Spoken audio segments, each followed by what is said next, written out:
I'm listening to a bird sound that I don't recognize.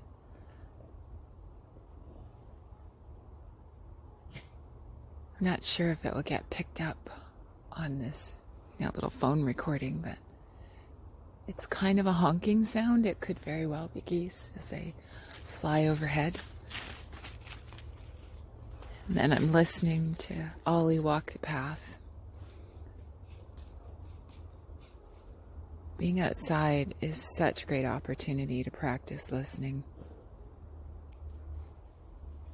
to open that third ear, the deeply rooted, sensing auditory.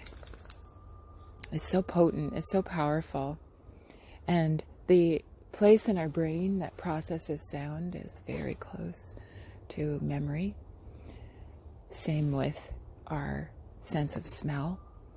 They're very much entwined, which is why the smell of baked apple pie or the sound of a song that you heard when you were young can just catapult you back to that time where you feel like you're standing as you were when you first experienced it. It's such a good practice to stop and listen, to just be with the air.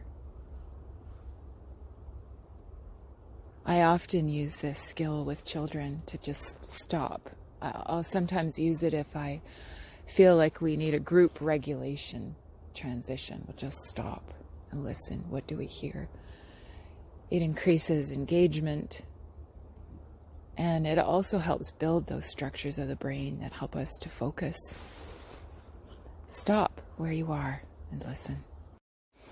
I'm listening to